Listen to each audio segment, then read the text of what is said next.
የተባበሩት አረብ ኤምሬትስ የምትኖሩ ኢትዮጵያውያንና ትውልደ ኢትዮጵያውያን በሙሉ ይህንን መረጃ ለአንድ ሰከንድም ቢሆን ችላ ሳትሉ በጥንቃቄ አድምጡት። እንዲሁም በቦታው ላልተገኙ መረጃው ላልደረሳቸውና በተለይ ቲክቶክ ላይ በስሜት ለሚንቀሳቀሱ ወገኖቻችን ይደርስ ዘንድ የዜግነት ግዴታችሁን ትወጡ ዘንድ በትህትና ጠይቃለሁ። የዱባይ ፖሊስና የኢትዮጵያ ቆንጽላ ጽሕፈት ቤት በጋራ ባዘጋጁት የግንዛቤ ማስጨበጫና የምክክር መድረክ ላይ የተላለፈው ዋናውና የማይታለፍ ጥብቅ መልእክት ይሄ ነው።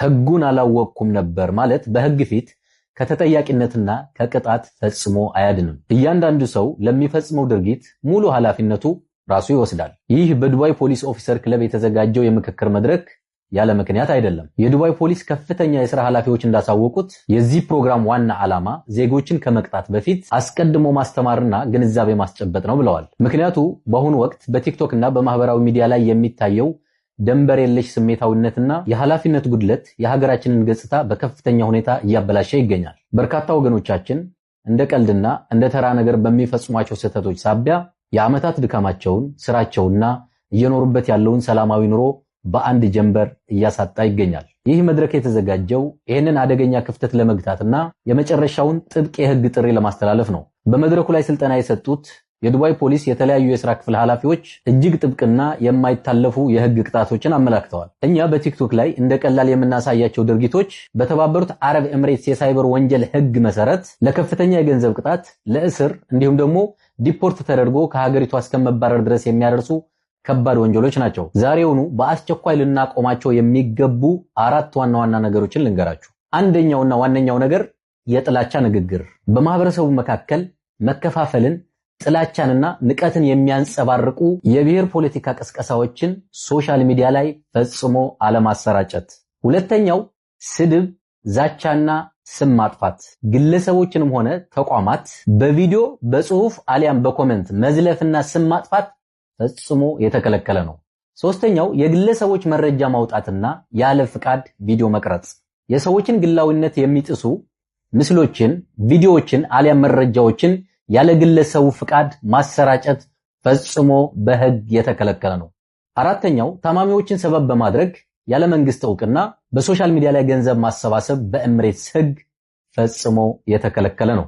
የዱባይ ፖሊስ ለማህበራዊ ሚዲያ ተጠቃሚዎች በይፋ እንዳሳወቀው እነዚህንና መሰል የሕግ ጥሰቶችን በኢማራት ሕግ ፊት ፍጹም ምህረት የሌላቸው ነገሮች እንደሆኑ በጥብቅ አሳስቧል። በመጨረሻም የቆንስል ጀነራሉ ክቡር አቶ ዘሪሁን መገርሳ በዚሁ በተባበሩት አረብ ኤምሬትስ ለሚኖሩ ለሁሉም ማህበራዊ ሚዲያ ተጠቃሚዎች ያስተላለፉት ቁርጠኛ መልእክት እንዲህ ይላል። ይህንን መድረክ ያዘጋጀነው ከመቅጣት በፊት ማስተማር አስፈላጊ መሆኑን ስላመንበት ነው። ከዛሬ በኋላ ግን የሀገሪቱን ሕግ ጥሳችሁ ወንጀል ከፈጸማችሁ በፍጹም ኤምባሲው ወይም ቆንስላውን ይደርስልኛል ብላችሁ እንዳታስቡ። ሕግ የጣሰ ሰው ለሚፈጽማቸው ማናቸውም ጥፋት ሙሉ ኃላፊነቱ ራሱ ይወስዳል ብለዋል። ኤምሬትስ በተለይ ለዚሁ ለዲጂታል ደህንነት እጅግ በጣም ጥብቅ ሕግ ያላት ሀገር ናት። በስሜታዊነት አንዲት የምንለቃት ቪዲዮ ወይም የምንጽፋትን ኮሜንት ነገ ህይወታችን እንዳታበላሸው ዛሬውኑ ሁላችንም እንጠንቀቅ። ማህበራዊ ሚዲያን ለበጎ ዓላማ ብቻ እንጠቀመው። ራሳችንም ሆነ የሀገራችንን ስም በበጎ መንገድ እናስጠብቅ። ለመሆኑ እናንተስ በማህበራዊ ሚዲያ ላይ የምናደርጋቸው ድርጊቶች እንዲህ ያለ ከባድ የሕግ ቅጣት እንደሚያስከትሉ ታውቁ ነበር ወይስ አታውቁም? ሐሳባችሁን በኮሜንት አጋሩን። አመሰግናለሁ። በመጨረሻም እነዚህ ውጋትና የቀጠናው ስጋት የሆኑ ሁለት ሀገራቶች ሰላም ይስፈን ሰላም ተባብለዋል እየተባለ ነው። አክሲዮስ ይዞት በወጣው ዘገባ እንግዲህ ሰሞኑን ሲተኳኮሱበት የነበረውን የሁርሙዝ ሰርጥ ጉዳይ በውጊያና በጉልበት ሳይሆን በድርድር ብናደርገው ይሻላል በሚል በነገው ዕለት ማክሰኞ ዕለት ዶሃ የቀጠር ዋና ከተማ ዶሃ ውስጥ ተገናኝቶ ለመወያየት ተስማምተዋል የተባለው አኮርዲንግ ቱ አክሲዮስ የአሜሪካ ኦፊሻሎችን አናገርኩ ብሎ ይዞ በወጣው መሰረት እንግዲህ በሁርሙዝ ሰርጥ ጉዳይ በሜሞራንደም ኦፍ አንደርስታንዲንግ አንቀጽ 5 ላይ ባለው ጉዳይ ላይ ያተረጓጎም ችግር ነው ይህን ችግር ሲፈጥር የነበረው እኔም በትናንትናው ቪዲዮ እንደነገርኳችሁ። ስለዚህ በዚህ ጉዳይ ከመተኳኮስ ይልቅ ተገናኝተን እናውራበት በሚል መስማማታቸው ታውቋል ማለት ነው። በነገው ዕለት ዶሃ ተገናኝተው ይወያያሉ። የነገው ውይይት ስዊዘርላንድ ላይ በኢራን ኒውክሌር ፕሮግራም ጉዳይ ለመወያየት ቀጠሮ ተይዞለት የነበረ ቢሆንም ግን መሀል ላይ እነዚህ መንገራገጮች መከሰታቸውን ተከትሎ የኢራን ኒውክሌር ፕሮግራም ጉዳይ ላይ ወሬው ተራዝሞ እንግዲህ ኢሚዲየት የሆነውና ወደ ውጊያ ያስገባቸውን የሁርሙዝ ሰርጥ ጉዳይ ነው ሊወያዩ ቀጠሮ የተያዘው ማለት ነው። በሜሞራንደም ኦፍ አንደርስታንዲንግ አንደርስታንዲንግ አንቀጽ 5 ላይ መሰረት እንግዲህ ኢራን ሁርሙዝ ሰርጥን ላይ ያለምንም እንቅስቃሴ ያለምንም ችግር መርከቦች እንዲያልፉ ትፈቅዳለች ይላል። በምላሹ ደግሞ እንግዲህ አሜሪካ ብሎኬዱን ታነሳለች ይላል። ግን ምንድነው ኢራን በኔ ኮኦርዲኔሽን በኔ ፍቃድና እኔ በማስቀምጠው መንገድ ነው ማለፍ ያለባቸው የሚል እንትን አላት። አሜሪካ ደግሞ ኖ እንደዚህ የሚባል ነገር የለም በፈለጉበት ይለፉ ነው ጸቡ የነበረው። ስለዚህ ይህንን ጉዳይ ከምንዋጋበት ተገናኝተን እንወያይበት በሚል እንግዲህ በነገው ዕለት ቀጠሮ ተይዟል ማለት ነው። እስራኤል ግብጽ በአፍሪካ የምታደርገውን ወታደራዊ እንቅስቃሴ በአይነ ቁራኛ እየተከታተልኳት ነው ስትል ተናግራለች ተብሏል። ኢንሳይድ አፍሪካም እንደዘገበው ከሆነ ግብጽ በአፍሪካም ሆነ በሲኒያ ፔኒንሱላ ላይ ከፍተኛ የሆነና አዲስ የሆነ ወታደራዊ ብዛት ያላቸው ወታደራዊ እንቅስቃሴ እያደረገች ነው ተብሏል። ይህም ጉዳይ እስራኤልን ስጋት ላይ የጣለ ነው ተብሏል። የእስራኤል ወታደራዊ አመራሮች ከውስጥ የተገኘ መረጃ ተብሎ እንደወጣው ከሆነ ግብጽ በአፍሪካም ሆነ በሲኒያ ፔኒንሱላ ላይ የምታደርገውን ወታደራዊ ከፍተኛ የሆነ የወታደራዊ እንቅስቃሴ ቅርብ በሆነ መልኩ በአይነ ቁራኛ እየተከታተል ነው ብሎ ተናግሯል ተብሏል። እንደሚታወቀው ግብጽ በአፍሪካ ከፍተኛ የሆነ ወታደራዊ መስፋፋት እያደረገች ይገኛል። በሱዳን፣ በሶማሊያ እንዲሁም በድብቅ ደግሞ በኤርትራና በተለያዩ ቦታዎች በተለይ ስጋት ናት ብላ የምታስበውን የኛን ሀገር ኢትዮጵያን በመክበብና እንዲሁም እስራኤል ወታደሮቿን በማስጠጋት እንግዲህ ከፍተኛ ስራን እየሰራች ይገኛል። ይህንን ተከትሎ እንግዲህ የእስራኤል ወታደራዊ አመራሮች ስጋታቸውን ገልጸዋል። ነገር ግን በእይታ ውስጥ እንደሆነች ግብጽ ተናግረዋል ማለት ነው። ብሩክ የመልካም ቀን ይሁንላችሁ። መለሳለሁ። ዛሬ ቀን ስንት ነው? ጁን 29 ጁን 29 ነው ዛሬ። ሳውዝ አፍሪካ ውስጥ ደግሞ የዜኖፎቢያ ኦር መጤጠል የሚባለውን አስተሳሰብ አራማጅ የሆኑ ሳውዝ አፍሪካውያን እነሱ ህገወጥ ናቸው ያሏቸውን ሌሎች አፍሪካውያን ስደተኞችን ሳውዝ አፍሪካን ደቡብ አፍሪካ ለቃችሁ ውጡ ብሎ የሰጡት ዴድላይን ሊጠናቀቅ ሰዓታት ብቻ ቀርተውታል ማለት ነው። ነገ ጁን 30 ይጠናቀቃል።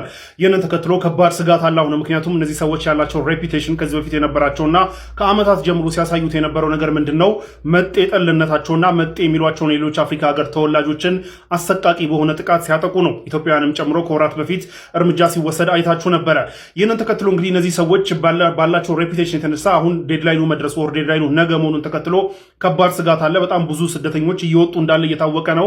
የተለያዩ አፍሪካ ሀገራቶች ደግሞ ሎጂስቲክሱን በማመቻቸት ባሶቹን ምኖቹን በማመቻቸት ዜጎቻቸውን እያወጡ ያለበት ሁኔታ ነው ያለው። ምክንያቱም ሬፒቴሽናቸው የሚታወቅ ስለሆነ እነዚህ ሰዎች ያ ብቻ ሳይሆን ከወራት በፊት ይህንን ማስጠንቀቂያ ሲሰጡ እና ይህንን ዴድላይን ሲሰጡ የተወሰኑ እርምጃዎችን ወስደው ነበር፣ የተወሰኑ ግድያዎችንም ፈጽመው ነበር እና ይህንን ተከትሎ አፍሪካውያን ከባድ ቁጣ ስለነበረባቸው በአሁኑ የዓለም ዋንጫ እንደምታውቁት የኢንተርኔት ሚሞች ሲቀጣጠሉ እንደነበረ ታውቃላችሁ። አጌንስት ሳውዝ አፍሪካ ቆመው ነበረ። ብዙ አፍሪካውያን አጌንስት ሳውዝ አፍሪካን ፉትቦል ክለብ የሳውዝ አፍሪካ ብሔራዊ ቡድን እንዲሸነፍ ብዙ ሚሞች ሲሰሩ ነበር እና ያ ደግሞ በጣም ባድ በሆነ ታይሚንግ ትናንትና ሆኗል፣ ሀፕን አድርጓል። በጣም ባድ በሆነ ታይሚንግ ዴድላይኑ ነገ ሊጠናቀቅ እንግዲህ ትናንትና ሳውዝ አፍሪካ ከዓለም ዋንጫም ተባራለች። እነዚህ ነገራቶች ሁሉ ቢልድ አፕ አድርገው የነገውን ቀን እጅግ በጣም አስጊ አድርጎታል ማለት ነው። ለማንኛውም እዛ ያላችሁ ኢትዮጵያውያንና እስካሁን ያልወጣችሁ ኢትዮጵያውያን ካላችሁ ያው እንግዲህ አላህ ይጠብቃችሁ፣ ራሳችሁን ጠብቁ። ከዛ ውጭ ግን ነገ ምን ሀፕን እንደሚያደርግ አብረን የምናየው ይሆናል ማለት ነው። በኢሳትም ሰበር ዜና ሰምቷል። በአሜሪካን ሀገር በጥገኝነት የምትኖሩ ማለትም በጊዜያዊ ጥገኝነት በቲፒኤስ ስር ለምትኖሩ ኢትዮጵያኖችና እንዲሁም ኤርትራውያኖች ከባድ የሆነ መረጃ ወጥቷል። የአሜሪካኑም ሆምላንድ ሴኩሪቲ እንዳሳወቀው ከሆነ በቲፒኤስ ስር የምትገኙ ማለትም በጊዜያዊ ከለላ ስር የምትገኙ በፍጥነት ቋሚ የሆነ መኖሪያ ፍቃድ ሊኖራችሁ ይገባል፣ ያለበለዚያ አሜሪካን ለቃችሁ ውጡ ሲሉ ተናግረዋል። ታዲያ ለዚህ ምክንያቱ እንደሚታወቀው ከቀናት በፊት የአሜሪካን ከፍተኛ ፍርድ ቤት ባስተላለፈው ውሳኔ መሰረት ነው። በዚህም ውሳኔ ላይ ዶናልድ ትራምፕ አሸንፈዋል። የኤዥያና የሲሪያን ዜግነት ያላቸውና በቲፒኤስ ስር የሚኖሩ ሰዎች በፍጥነት አሜሪካን ለቀው እንዲወጡ ውሳኔን አስተላልፏል። ታዲያ ምንም እንኳን በዚህ ውሳኔ ላይ ኢትዮጵያና ኤርትራን ያካተተ ባይሆንም ነገር ግን የአሜሪካኑ ፕሬዝዳንት በዚህ ላይ ማሸነፋቸውን ተከትሎ ወደ ሌሎቹም አድማሱን ያሰፋል ተብሎ ይታሰባል። በዚህም ምክንያት ኢትዮጵያና ኤርትራኖች እንዲሁም የሌላው ሀገር ዜጎች እንግዲህ በአሁኑ ሰዓት ጭንቀት ውስጥ ገብተዋል። የአሜሪካም ከፍተኛ ባለስልጣኖች እየተናገሩት እንዳለው ከሆነ ይህ ቴምፖራሪና ጊዜያዊ ነው። ስለዚህ በጊዜያዊነት ነው እዚህ ሀገር መቆየት ያለባቸው። ቋሚ የሆነ የመኖሪያ ፍቃድ ካላገኙ ቀጥታ ወደ ሀገራቸው ሊመለሱ ይገባል ተብሎ እየተነገረ ይገኛል። ይህም ኢትዮጵያና ኤርትራን ጨምሮ እንዲሁም የተለያዩ ሀገር ዜጎች ላይ አፕላይ ሊሆን ይችላል ተብሎ እየተነገረ ይገኛል። እናንተ በሳውዲ አረቢያና በዱባይ የምትኖሩ ውድ ኢትዮጵያውያን ትልቅ ምስጋና ይገባቸዋል። በሳውዲ አረቢያ ሞት ተፈርዶባት ለ13 ዓመታት በእስር ላይ የነበረችው ሌላ ነርሰቦ ትናንት አመሻሽ ላይ አዲስ አበባ ገብታለች። ሌላን ከሞት ለማትረፍ በሳውዲ አረቢያ የሚገኘው የኢትዮጵያ ኤምባሲና ውድ ኢትዮጵያውያን ትልቅ አስተዋጽኦ አድርጋችኋል። ጥረታችሁም በስኬት ተጠናቋል። እንደ ተቋም የኢትዮጵያ ውጭ ጉዳይ ሚኒስቴርና እናንተ ውድ ኢትዮጵያውያን ባደረጋችሁ ርብርብ ለ13 ዓመታት ያክል ሞቷን ስጠብቅ የነበረችው ሌላ አሁን በነጻነት ሀገሯ ውስጥ ትገኛለች። ይህንን ስላደረጋችሁ በድጋሚ ምስጋና ይገባችኋል። በአሁኑ ሰዓት ሰበር ዜና ሰምታል። ውጥረቱን የሚያረግበው ነገር ተፈጥሯል። የሶማሊያ ፕሬዝዳንት አዲስ አበባ ኢትዮጵያ መግባታቸው በአሁኑ ሰዓት ተነግሯል። የሶማሊያን ፕሬዝዳንት የሆኑት ሐሰን ሼክ መሐመድ ከኢትዮጵያ ጠቅላይ ሚኒስትር ዶክተር አብይ አህመድ ጋር ንግግር አድርገዋል ተብሏል። ንግግራቸውንም ከላይ እንደምትመለከቱ ኢኮኖሚያዊ የሆነ ትስስር በተጨማሪም በደህንነትና በቀጠናዊ መረጋጋት ዙሪያ በመተማመንና በመከባበር ላይ የተመሰረተ የሁለትዮሽ ውይይት አድርገናል ብለው ተናግረዋል። በተጨማሪም ኢትዮጵያና ሶማሊያ ከድንበር በላይ የሚጋሩት ነገር አለ፣ እሱም እጅግ ውድ የሆነውን የህዝቦቻችንን እና የጋራ ጣፈንታችን ነው ሲሉ እንግዲህ ገልጸዋል ሁለቱም መሪዎች ማለት ነው። እንደሚታወቀው በኢትዮጵያና በሶማሊያ መካከል ትንሽ ውጥረት ተፈጥሮ ነበር። የሶማሊያውን ፕሬዝዳንት እንግዲህ እግራቸውን ወደ ግብጽ አብዝተው ነበር፣ መመላለስም ብዙ ሲያበዙ ነበር። ነገር ግን በዛሬው ዕለት ኢትዮጵያ አዲስ አበባ በመግባት ከጠቅላይ ሚኒስትር ዶክተር አብይ አህመድ ጋር ንግግር አድርገዋል። መልካም የሆነ ንግግር አድርገዋል ተብሎ